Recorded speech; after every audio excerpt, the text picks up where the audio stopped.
Ladies and gentlemen, friends of free trade, open markets, global commerce, a warm welcome to this year's virtual World Trade Day. The World Trade Day is an annual event organized by the Stockholm Chamber of Commerce together with our partners ICC Sweden and the Association of Trade Partners Sweden. This year, I'm super happy to say that we have been able also to co-organize this event together with the Swedish Chambers International and Business Sweden, which is Sweden's export promotion powerhouse. My name is Andreas Hatzigeorgiou, and I'm the CEO of the Stockholm Chamber of Commerce.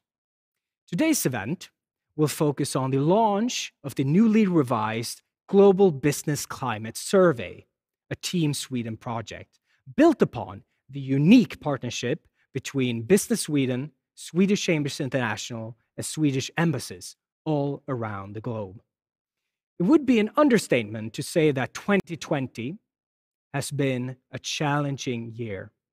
The pandemic has caused both pain and sorrow, and we're still in the midst of the pandemic. To launch the new Business Climate Survey globally during this trying time has, of course, been challenging. But the results stemming from the survey are perhaps more important than ever before in a time of protectionism, polarization, chauvinism, and closed borders. The Swedish Chambers International Network is a corporation between the Swedish Chambers of Commerce abroad, and the networks have together outlined a strategy based on three objectives. The first one being to develop and maintain a systemic exchange of ideas and knowledge between the Swedish Chambers of Commerce abroad. Second one being to promote contacts between the Swedish Chambers of Commerce abroad and the Swedish Chambers of Commerce and other organizations in Sweden, such as the ICC Sweden and Business Sweden and many other organizations as well. And to, thirdly, assist the Swedish Chambers of Commerce abroad in establishing contacts with decision-making bodies and authorities within Sweden. In the role as chairperson of the Swedish Chambers International, I am proud of the work done by the network, and I'm very excited about the important involvement of the Swedish Chambers abroad in this collaborative effort surrounding the role of the newly launched Business Climate Survey. And I can promise you, we have a lot of interesting insights and results and takeaways that will be presented as part of this initiative here today. So again, a warm welcome, and this is really a symbol of the importance and an effort into keeping markets and also our minds open in these trying times. So welcome to this World Trade Day of 2020. I would now like to hand over the word to Mrs. Ylva Berg, who is the CEO of Business Sweden, for her opening words. Ylva, a warm welcome. Thank you, Andreas. Ladies and gentlemen, and dear friends, thank you for joining us here today. Like Andreas, I am so very happy to see that so many of you have chosen to join us here today for this very important meeting when we will discuss trade. Some of you are here in real life, but most of you are actually joining us digitally. And I think that this new way of meeting is really a good one. It means that we can be almost 500 people on the line exchanging ideas later on. And that's truly something unique, as Andreas pointed out. I believe I can speak for all of you when I say that this year has truly and deeply affected our lives, our personal lives and our professional lives in a fundamental way. The corona pandemic has deprived us of many things that we have taken for granted for so many years. We all long for a return to a normality in life again. But the question is, what will that normality look like? And what will it look like from a business perspective? A few numbers illustrate the magnitude of this crisis that Andreas was highlighting earlier, the pandemic. World trade in goods fell by 20% during the first half of this year, and cross-border direct investments are expected to fall by 30 to 40% during the full year of 2020. The global economy may contract by 4%, which is exceptional from all perspectives. This is, of course, very alarming for news for a trade and foreign direct investment dependent country like Sweden.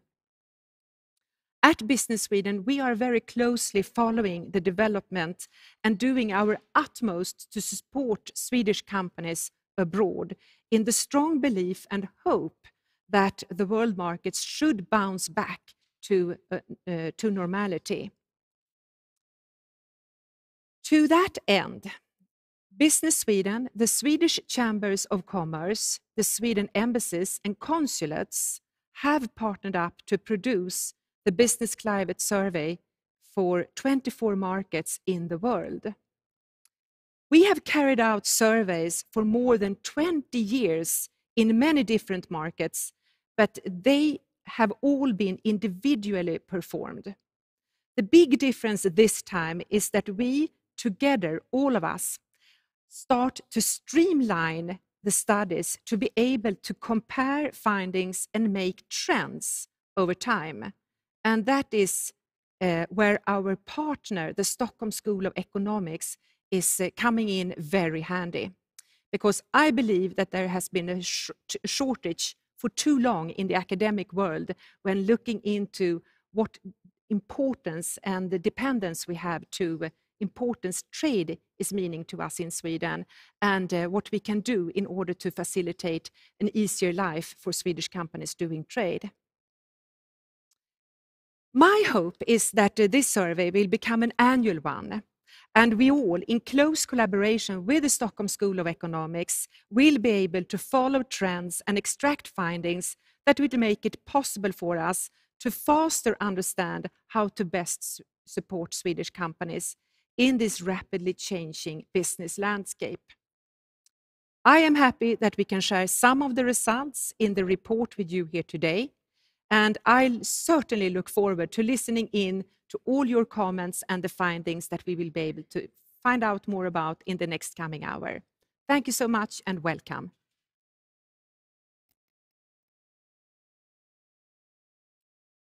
Thank you, Ylva, and thank you also to your team at Business Sweden, which is working tirelessly to help and promote Swedish global business in these trying times. Very important work. Now I would like to hand over the word to Business Sweden's chief economists, prominent economist, and really at the forefront of what is going on around the world in presenting the survey. But before I do that, we have the State Secretary with us, Christer Nilsson, who is the State Secretary for Sweden's Trade Minister. So we will invite you to provide your insights and your reflections on the theme of today's event. Welcome. Thank you very much, and ladies and gentlemen, I'm very happy to be able to share some views on the topic of today with you before listening to the deep insights and that has been the result of the work that you already presented, very important work. It's important for us, of course, as a government, because trade and global business development is a key priority for this government, and it has been for the governments before. It's a Basically, as Ylva said, it's something that is very important for us as a small export dependent country. So this is a very important event, and I'm looking forward to hear more about the insights. The ambition we have is high. We strive for growing export and foreign investments in general. We should export more. More regions in Sweden should grow their export. More companies, including SMEs, should be a part of the export. And also companies led by women should be in the forefront of the global development. These are clearly set out goals, and we are discussing on a daily basis how we can develop our policies in order to reach these goals. I would say that the development of our export investment policies is very much a learning process and a team effort. We should do what we do as efficient as possible, and we are continuously developing the supporting tools. This event, this webinar, this report is a very good example of the dialogue and the insights that we need in order to do so. So for this reason, I welcome the Global Business Climate Survey, mapping out the interest and needs of the Swedish export companies around the world. It provides timely insights that will be important while we develop our export and investment policies even further. As you all know, we presented a new strategy in December. We have the situation with the pandemic where we all have been focusing on helping out and reaching out to each other and manage the situation. But the implementation of that strategy is ongoing and will be even more a part of the recovery that we so very much need in the autumn and for the next year. So I looking forward to cooperate even more and have this as a learning process when developing the implementation also of that strategy. The reason for the priorities, as mentioned, is when we are so dependent on the export, when we have the 49,000 exporting companies, the 1.5 million employees in the industries dependent on export, and nearly half our GDP. So it's deeply a very fundamental priority for the government. And it has been even more obvious, I think, during the challenging time that's already been mentioned. We have our priorities, we have our networks, we have the way of working that we have established before the crisis. And I would say that it helped us during the crisis. And I think it's also gives us some direction on where to move ahead. The crisis have, of course, made us focus on different insights and aspects. The disruption of the global value chains that has been extremely serious, the global complexity and the need for deep insights and market knowledge in decision making, the importance of the EU and the function of the single market, as well as the Nordic market as a good example. We need a social dialogue and social stability for a long-term perspective. And we see that our strength in digitalization, health and sustainability is something that we can develop even further. So even if Sweden is not an exception in the global pattern, I think we have seen positive signs in trade flows that are regaining. We have seen a very good cooperation between companies and institutions when it comes to manage the situation, the difficult situation during the spring. So against this background, I think that the Global Business Climate Survey is an important contribution to our policy making. It offers a better understanding of where opportunity lies, what factors matters for success, and what challenges companies face.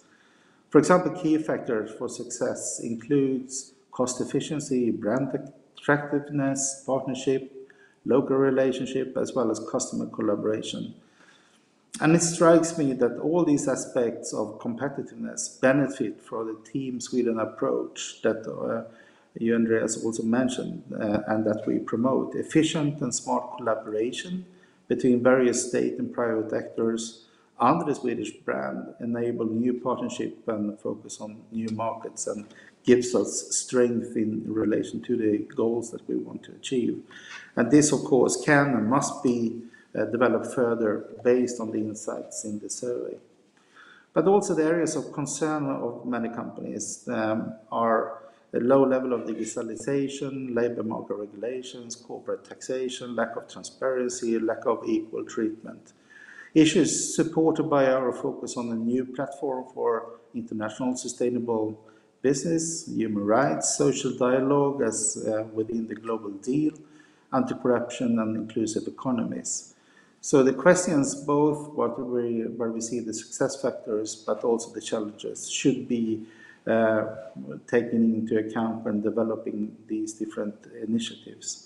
And when it comes to the challenges, of course, these questions is and should always be included in the political dimension of export promotion. And we can develop our cooperation on social dialogue and the other dimensions even further. So once again, this is a team effort. I'm looking forward for how to develop this together with all you participating in this event. I think that the Swedish export company has shown a great leadership, and I want to say that because we have had lots of dialogue during the spring. They have taken, you have taken a great responsibility within your value chain. You have been working together between companies and taken lots and shown lots of responsibility in a very extreme situation. And I think that is something that makes me very proud as representing the government and strengthen the Swedish brand. And I would also like to convey my appreciation for the tremendous efforts undertaken by embassies abroad together with Business Sweden, EKN and SEK to solve concrete problems and relate to export restrictions, supply and distribution chains disruption during the spring. There has been so many proactive initiatives and lots of people put in lots of efforts into solving problems, showing that there is a real Team Sweden approach that has been very successful and it's powerful, and that is also worth mentioning.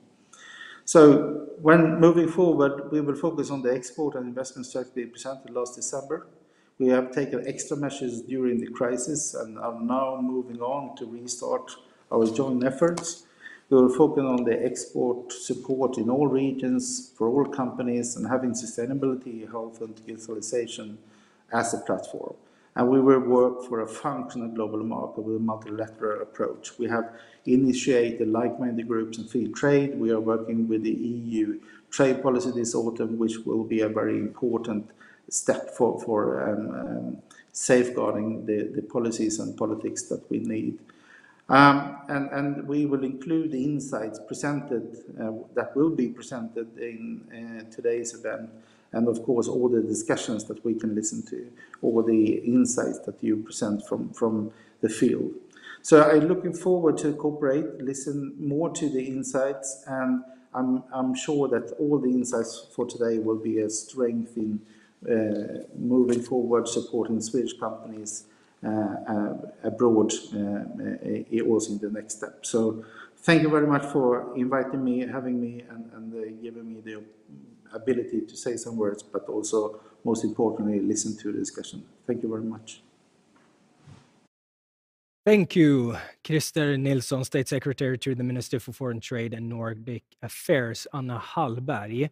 And thank you for those encouraging remarks, reminding us of all the great work that is being done out there globally by actors such as Business Sweden, embassies, but also, of course, the Swedish chambers active and present all around the globe. And thank you also for all the work that the government is doing in trying to keep markets open and keep promoting Swedish companies' global business. With that, we are, without further ado, handing over the floor to Lena Sellgren, Chief Economist of Business Sweden. She will present the global analysis conducted in response to the results of the business climate surveys conducted around the world this year. Please, Lena. Thank you so much, Andreas, and hi, everyone. The global economy and when it comes to regionalization, we see more and more of the globalization slowing down, and we see that the world is becoming more and more regionalized. And what does this mean? Of course, for a small open economy like the Swedish one, it's not so much of good news. And if we look into this, we can see actually that we have today more of 3 economic powerhouses in this regionalization that is an ongoing trend. So we have North America, we have Europe, and the Asian Pacific region. And localization decisions are more and more taking into account other factors than low costs and low wages when they take their decisions on where to localize. So it's more on digitalization, technology, being close to the customer, which means that we see this playing out at the same time as we have all these ongoing trade war, tech war between the superpowers, China and the US. We will have to live with this for a long time, as I see it at least, and we have all these economies moving more inwards, and we have, of course, the COVID-19 pandemic that is actually putting the global economy into recession. So we will have some time where it will be hard for many economies, many companies, a gradual recovery. And this means that we need to understand even more how companies actually should navigate the new business climate. And it's sure that we have to adapt to a new reality. So what we have done, it has been mentioned by all of previous welcoming keynote speakers, that we need to understand even more what challenges, opportunities we see out on the different markets where our Swedish companies are operating. So we have collected these surveys, and now we have these compiled in a unique database where we can actually do a lot of different analysis. So what I will do today is actually to share some of the insights that we have got out from this analysis. And it will be divided into 3 main focus areas. First of all, success factors, and then moving on a bit into local conditions, and of course, sustainability, both environmental aspects and also, of course, corruption and labor and human rights. So looking into these, the success factors that we have, one of these factors, actually the main one for overall results, show that sales competence is by far the most important factor for being competitive out in the different markets. And probably this is not a surprise for us, because you need always to close a deal, otherwise you will not continue with your business. But there are other factors as well. Cost efficiency is important for the companies, brand awareness, partnership, and local relationships are factors that the companies rank very high. And what you can see on this slide is actually the share of companies choosing these different categories as top 3 factors, importance for being competitive on the global market. So more than 30% choose this sales competence as the most important. Maybe looking into this when we have these promotion organizations present as we all are, and the collaboration, is maybe that we can question a little bit why we see that these public affairs and governmental affairs is more a minor part, a bit less than 10%, that actually say that this is important for competitiveness. I think this is something that we should deep dive into and see, can we do even more? Because I think this represents more the view of the companies, that they need to be aware of the support that we actually have within the whole system. And it's also interesting to see how does this differ between different regions. We are able now with this harmonized survey to look more into regions, compare different markets as well. And we have 24 markets put together in 4 different regions. One is Americas, and unfortunately, we this year do not have the US included. So remind yourself when listening to this that in Americas, the US is not included because it's not in the survey. And then we have Western Europe and the Asian Pacific region and Middle East Africa. So that's the 4 regions that I will show some of the results.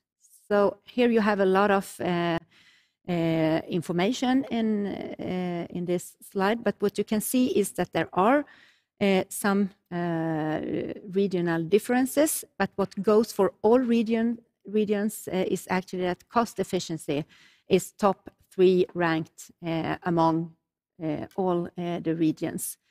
And when it comes to sales competence, that was the most important factor when asking the companies. This goes for all regions except for the APAC region. And then looking into these different regions, you can see that they differ a little bit when it comes to Americas. Cost efficiency is an important factor. Western Europe, we have the brand awareness. And both APAC and the Middle East African region, it's mentioned more that it's important with partnership and relationships. Probably what most of us expect from these regions. And also looking into Brand Sweden, is this important for the companies? And they rank it, as you can see here in this slide. So it's quite good figures. It's ranked between 1 and 5, as you can see here. And when it comes to Brand Sweden, it contributes to business across all regions. And even if it looks like that there are differences, you can see that it's a very, very narrow span that you have between these regions. But it's most important in the Middle East, Africa region and Americas as well. Not to the same extent when it comes to Western Europe. And then moving on to more of looking into the local conditions. How satisfied are our Swedish companies abroad, looking into the conditions that they met on the markets where they operate? You can actually see that the most important factor for the companies, where they're most satisfied, is actually when it comes to access to qualified partners, which means distributors, suppliers, that they rank very, very high, and they are so satisfied with all these factors. It goes across all regions as well. They are less satisfied with digitalization. You can see this on the right-hand side in the graph. And also when it comes to labor regulations and also corporate taxation. And here we can see some regional differences as well, not when it comes to the highest ranks. It's similar for all countries. So access to qualified partners, they are very satisfied with this. But when it comes to digitalization, this is special, something that is mentioned in Western Europe. They are not satisfied to the same extent in Europe, compared to other regions when it comes to digitalization. And digitalization scores quite low, even if you could say ranking from 1 to 9, and it's quite a decent figure that we see, but still they are not so satisfied with digitalization. And going more and more into a digitalized world, we can actually question this, how to handle this for the companies. And the labor market regulations and equal treatment, this goes more for the Asian Pacific region and also the Middle East African region, where the companies are less satisfied with this. And also moving on to Americas, companies present on the American market mention that corporate taxation is something that they are not satisfied with. So this is the picture when we look into more of the needs that company have on the local markets. So the last part is sustainability, and Swedish companies are very innovative. Sustainability, innovation, and design is actually how we brand Swedish companies abroad. And we are very, very much into looking into more of how can we add value, how can we contribute with Swedish innovative sustainable solutions to meet the Paris Agreement and the challenges that we have globally, so not least global climate change.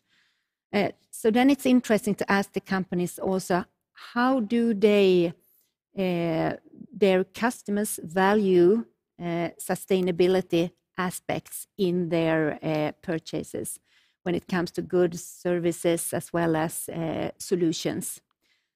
So this is one of the questions in the survey.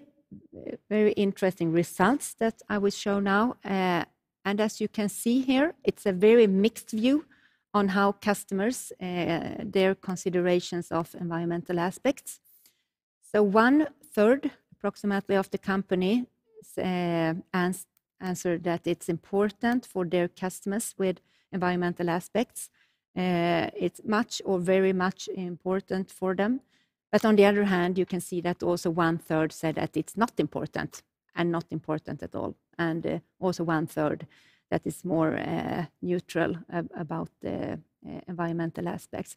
And this is something that I also think is important to deep dive a little bit into, to understand what do we need to do to increase this value of getting the Swedish innovative solutions out in the market, because their customers need to be aware of the benefits that we have from environmental friendly solutions.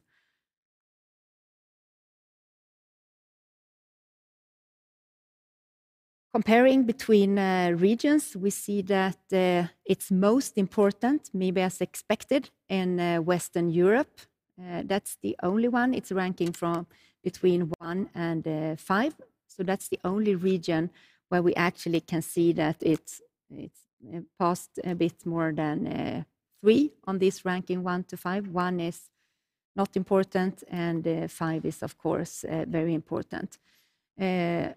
So Western Europe, it's only small differences between the different regions, but it's most important with environmental considerations when it comes to Western Europe. And then you can see for the other regions, it's not that important.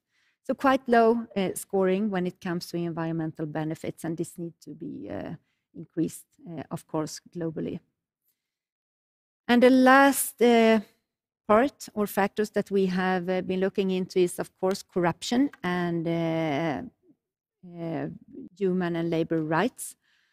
And you can see here that the blue bars representing corruption. So corruption is a greater challenge than risk of encountering human and labor rights abuse. The yellow ones, yellow bars in this slide, and it differs a little bit between different regions. So it's more of a challenge in Americas. And remember then that the US is not included in the region Americas. And the most problem or the most the markets in Americas that have the biggest challenge here is actually Mexico and Brazil.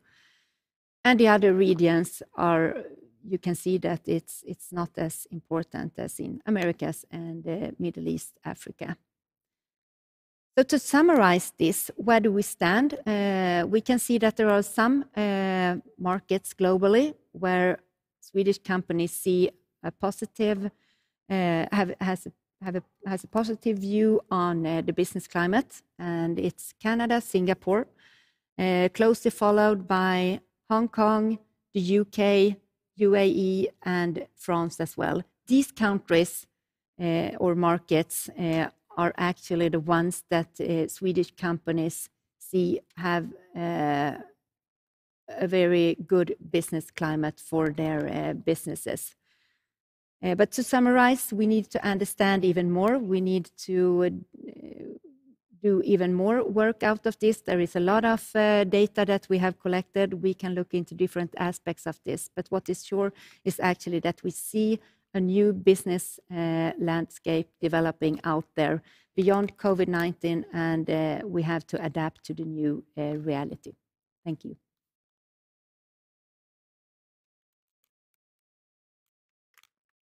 Thank you so much, Lena, for that interesting presentation. And it was really some mind-blowing slides there on fascinating aspects of trade and commerce, Swedish brand, and so forth.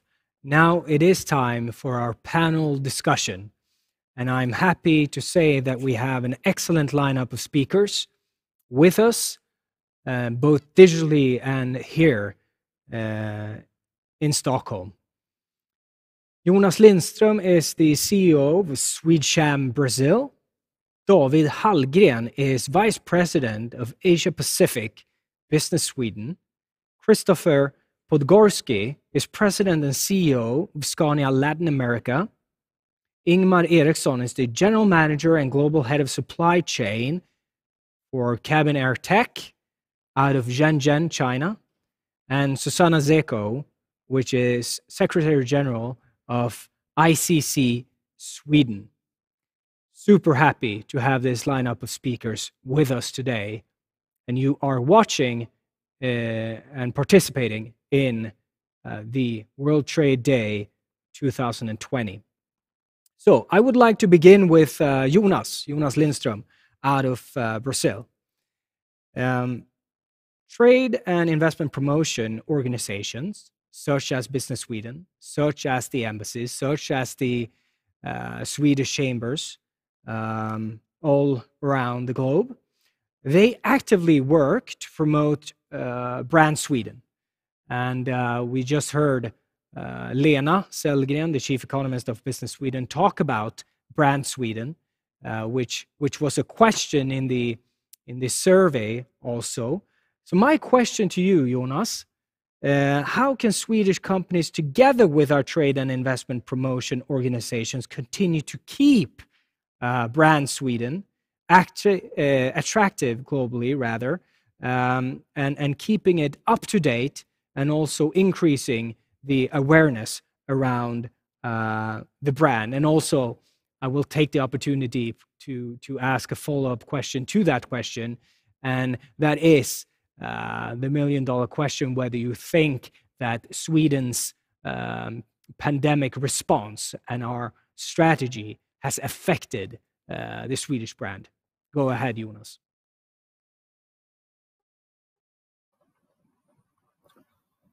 Okay, first of all, thank you, Andreas, and all organizers for the invitation to take part in this panel. As you know, the project was partly launched exactly 1 year ago, right there at the Stockholm Chamber of Commerce during a Team Sweden event. And little did we know then about the challenges that would come. And it has been a bumpy road implementing a new survey during the worst social and financial crisis in modern times. So as a member of the project steering committee, I would like to take this opportunity to thank everyone who has contributed to the report. It has really been a unique teamwork in very difficult times. Congratulations to all 24 participating countries through embassies, consulates, Business Sweden offices, chambers, and last but not least, a big thank you to all the companies that invested some of your very valuable time to fill in the survey. Now, regarding Brand Sweden, in the survey we asked, to what extent do you estimate that Brand Sweden contributes to your company's business success?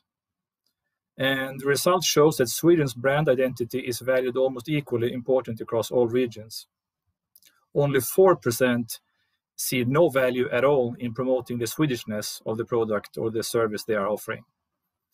There are, however, some differences between markets, and the ones with the highest scores were Greece, India, the Emirates, and Turkey.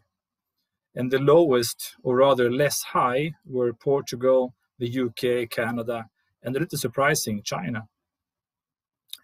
And it's a fact that Sweden's brand identity is synonymous with innovation, equality, and sustainability, among other values. And many companies use their Swedish origin to communicate these brand features.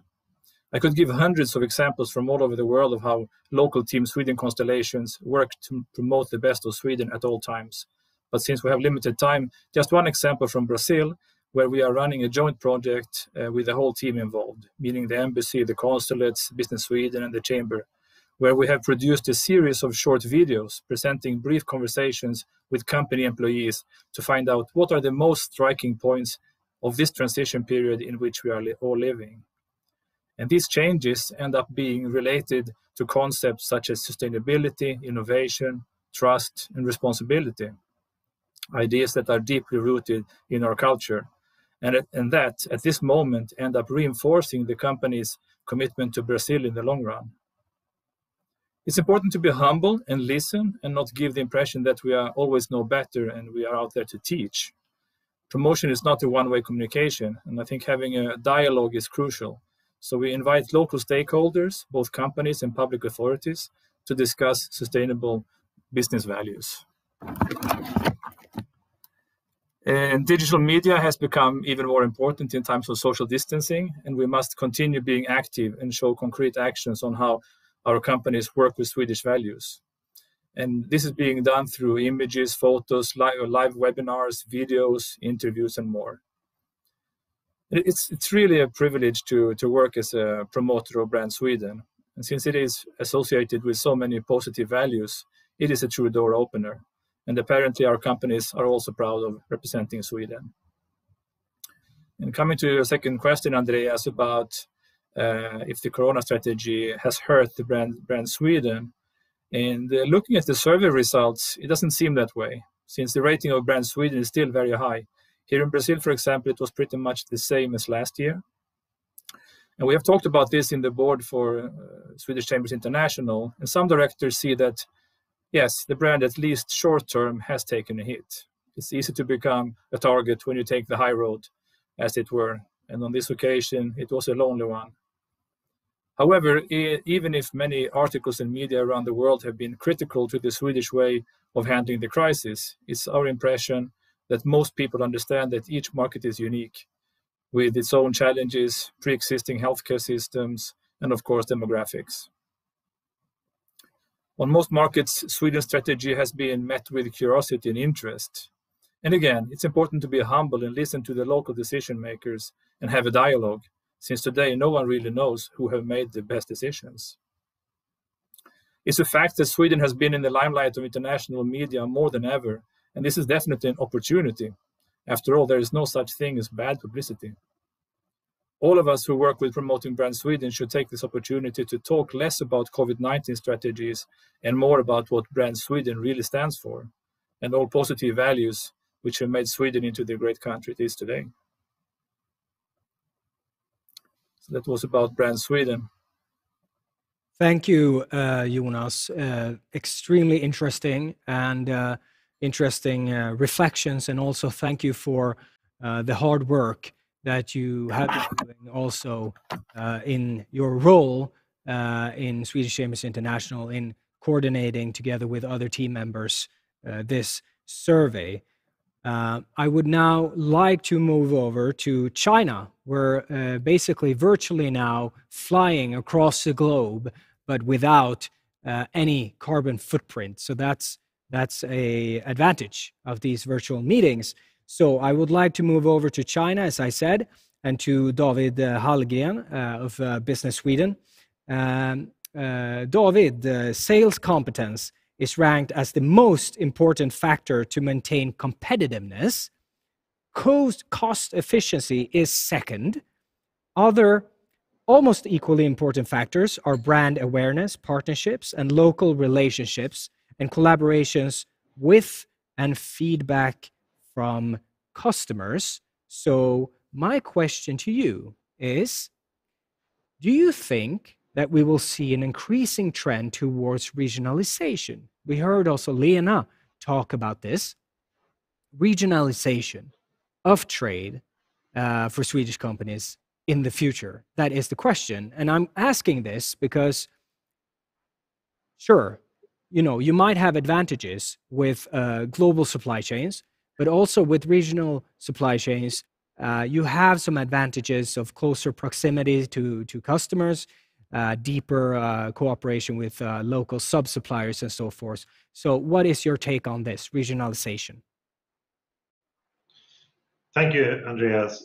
Absolutely. In short, the answer is yes. I think we can expect shorter supply chains and regionalizations to some extent. But of course, that belief comes with some caveats and a few points that I would like to make to add some nuance to that answer.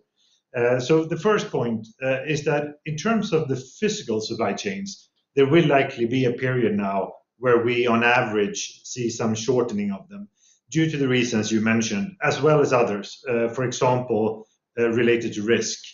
And that implies that regional chains will be a larger share compared to global solutions. But there are also many examples of further fragmentation with increased localization at a later stage, where more value add is done locally in specific markets. So it's important to qualify what we mean by regionalization and localization. And to some extent, this can also be seen as quite natural when emerging markets, such as many of those in Asia Pacific, reach critical mass in the region. The equation simply shifts, where it makes sense to have more regional trade versus long distance trade. So part of it can come from maturity, part of it comes from some of these underlying trends and shifts in priorities. The second point I would like to make is that more value creation now is happening in new forms, for example, as digital services. So there might be an argument for other forms of global solutions, less burdened by physical borders, as you mentioned for today's meeting. However, also here we see trends for regionalization and localization as more countries and regions explore how digital borders in the form of different laws and regulations and standards can be used to control the digital landscape. And here it is still early days, but I expect we will see more companies realizing that also in the digital space there is a need to diversify and create more heterogeneous solutions across the world. And the third and final point is that, which you partly alluded to, that it's very important to do this with a holistic approach to these changes, not only see them as an optimization or rebalancing of internal operations, for example, where closeness to partners, lead times, local value add as a message in positioning, relating it to environmental impact, has to be integrated and part of the commercial strategy for these investments to pay off.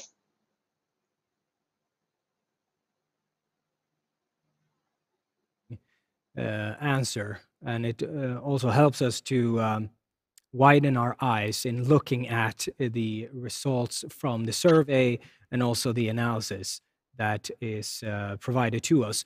I will mention this. After this seminar is over, we will distribute the analysis to all of the participants. So if you didn't have time to really take notes on every single slide that Lena Sellgren was showing, don't be worried. The analysis will be distributed to you after the seminar is over. Now we are flying back to Brazil, and we are calling on Christopher Pogorski, who's the president and CEO of Scania Latin America. Christopher, nice to see you. And the results from our business climate survey indicate that digitalization, I was really surprised by this result, by the way, digitization and public affairs are overall not considered key factors for companies to remain competitive. So my question to you, basically, right off the bat is, why do you think digitization as well as public affairs are not regarded as key success factors? And what is your view on this? Well, Andreas, I think we're both surprised with this result, but maybe we should put it within the context that the survey was done in the middle of the pandemic. And it's an unprecedented pandemic in Latin America, particularly in Brazil. We still have serious effects of this, the coronavirus 19 pandemic. So, of course, in those days, and when answering the survey, everyone was with the mindset on costs, on safeguarding cash flow, on delaying CapEx investments. Well, it was survival mode. And then, of course, sales competence raised top in the ranking to sustain a minimum revenue stream to keep us alive. I think that is valid for all business.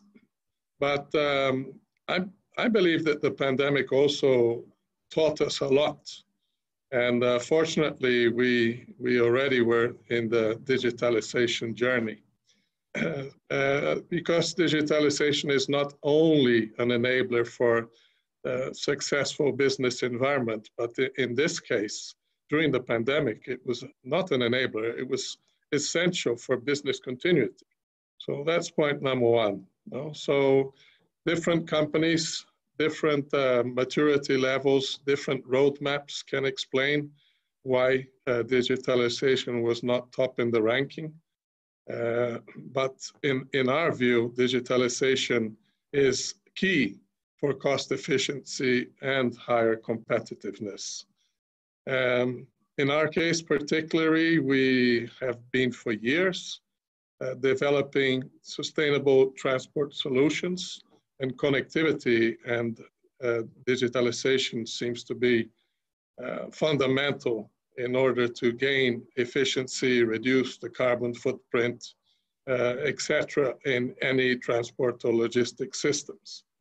So connected services is not the future, it's the present for us.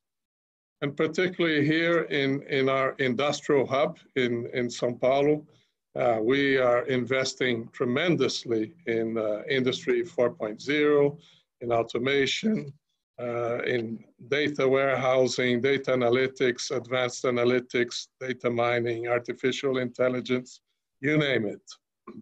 And it's much about the knowledge and the spread of the knowledge of digitalization amongst all your fellow colleagues in each company and each business. So it's also an education gap that has to be fulfilled, but we work heavily on that. When we come to public affairs, again, I'm relatively surprised with the result of the survey because a good public affairs relation, governmental relations, was essential to restart our operations. You know that in industrial operations, you cannot do everything via home office, right? I can't assemble a truck or a bus chassis via home office. So a good relation with the government, understanding the regulations, having a close dialogue with them, with unions and all the other stakeholders that are involved, enabled us to be the last company to stop and the first one to return in the automotive industry in the middle of the pandemic.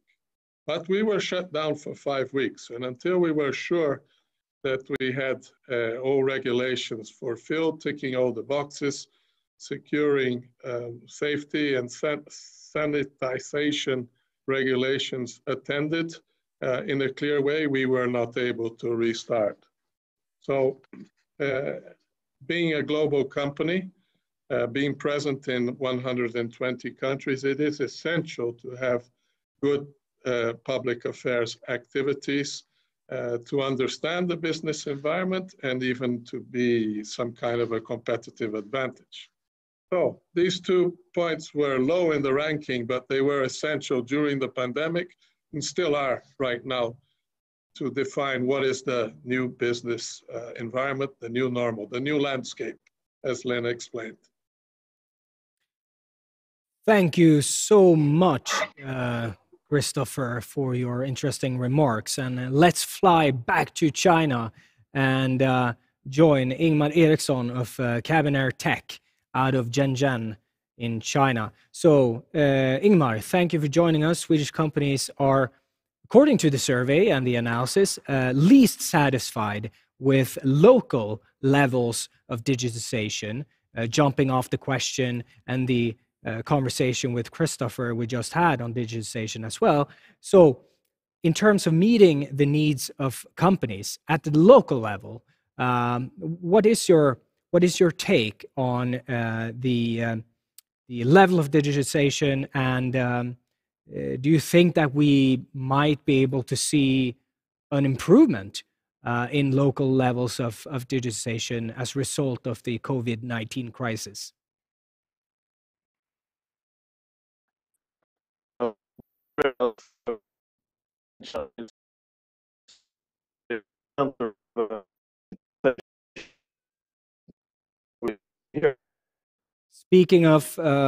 Speaking of issues with local levels of digitization, we are right now experiencing some difficulties with digitization. We will try to reconnect with Ingmar. His screen is frozen.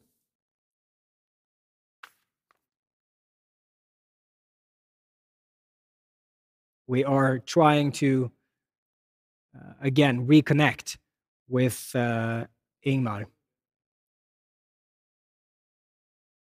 And basically, even though I had been looking forward to this conversation with Ingmar, just the fact that we're not able to connect actually shows the issues that companies might face with local levels of digitization.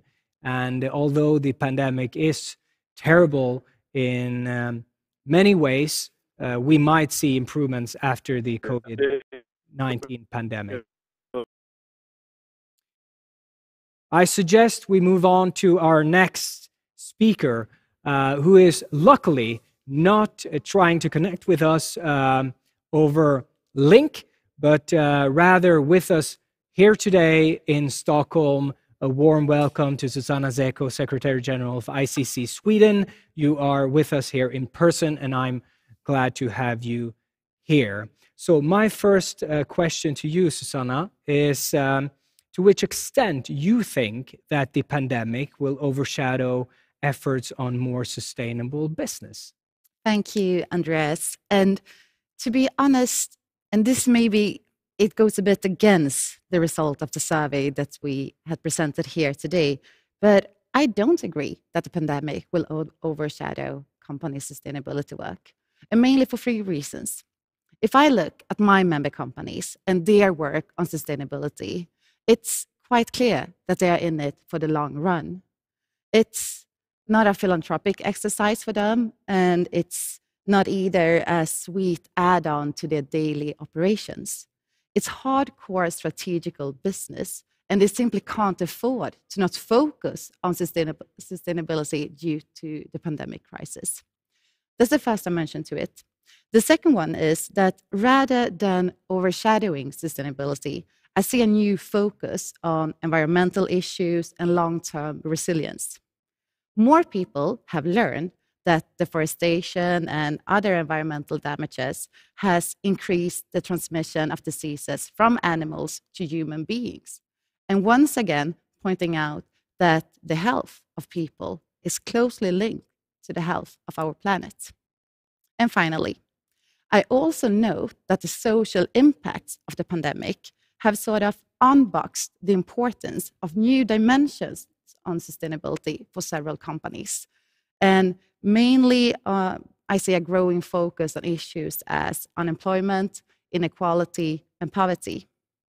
And this is very important because if we look at the world's common global sustainability agenda, the UN Sustainable Development Goals, it consists of 17 goals and 169 targets.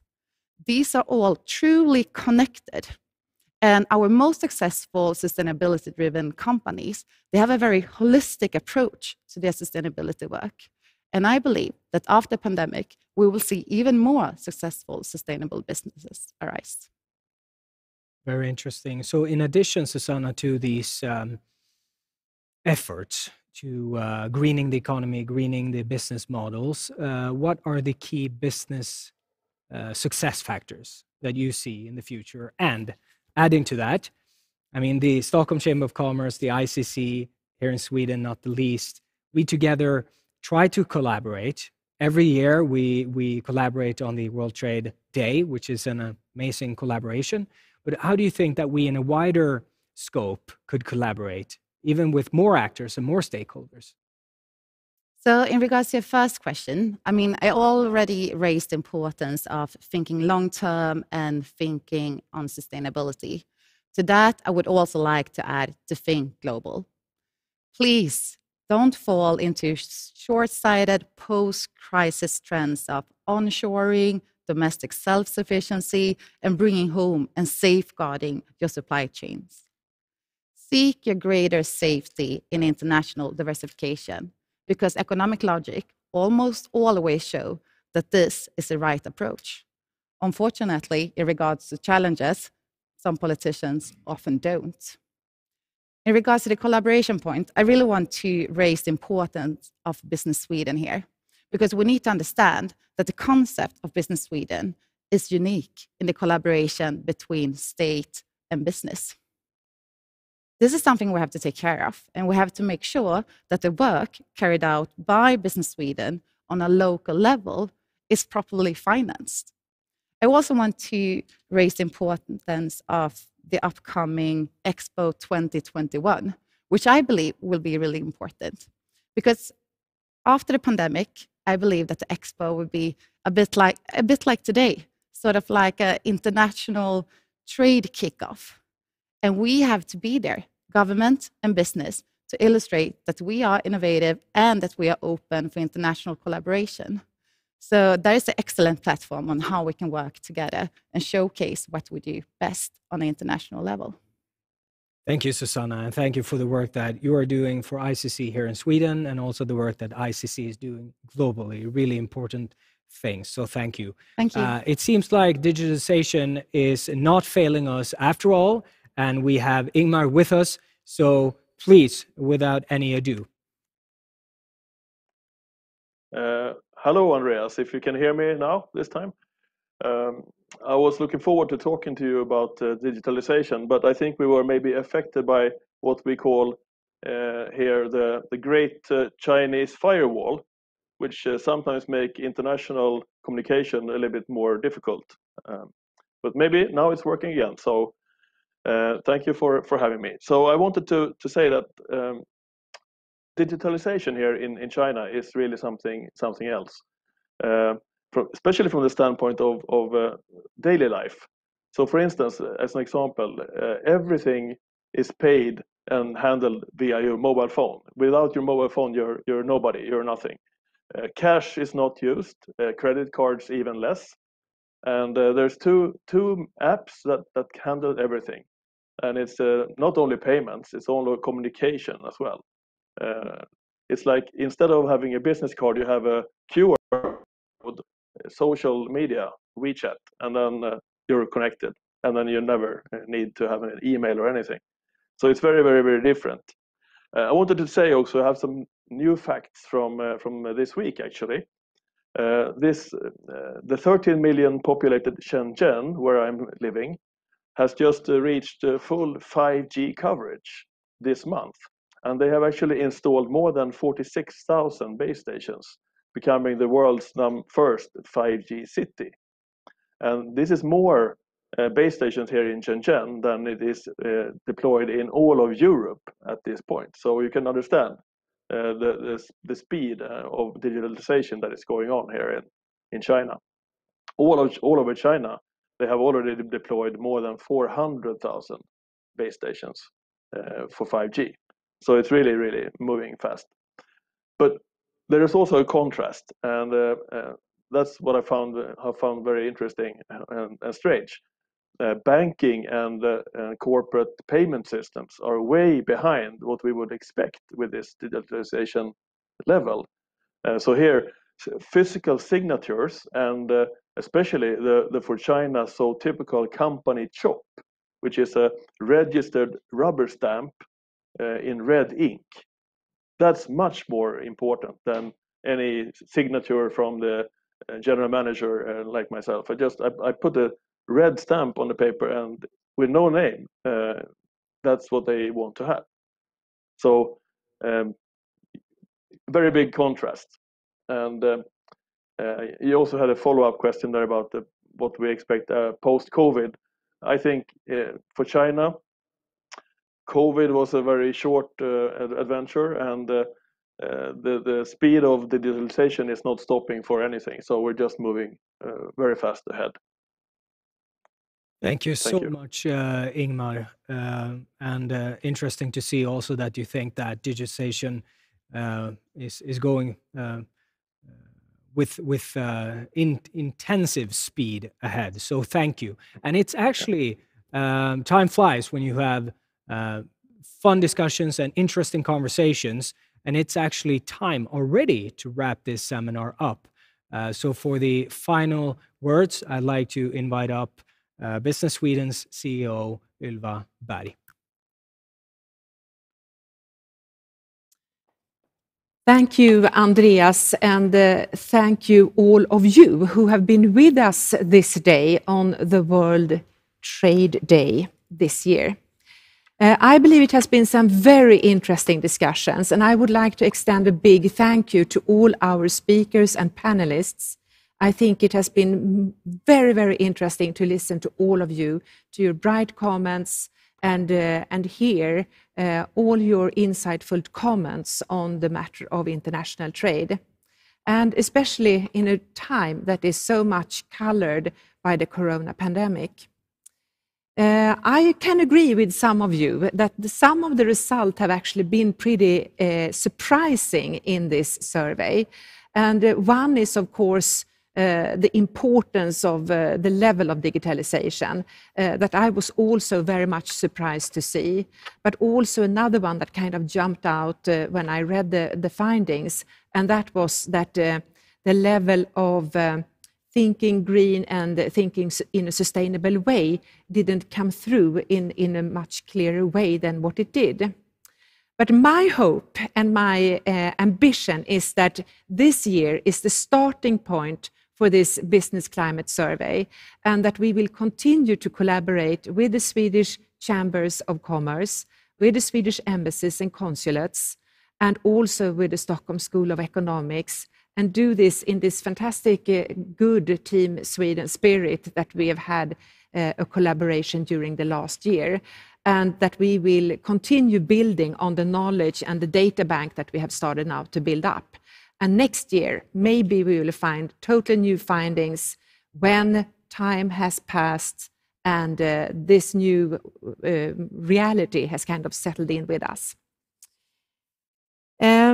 I think that kind of concludes this seminar. I would like to extend a very, very big thank you to Andreas, who have hosted this seminar, and they have done it in such a classy fashion as they always do at the Swedish Chamber of Commerce here in Stockholm. And I would also like to urge all of you to please stay safe, and I hope that I will connect with all of you very, very soon again. Thanks a million, Andreas. Thanks for everything. Thank you, Ylva. Thank you, speakers. Thank you, panelists. And thank you to all the viewers that have joined us here today for this exciting event. I hope to see you next year again. Stay safe.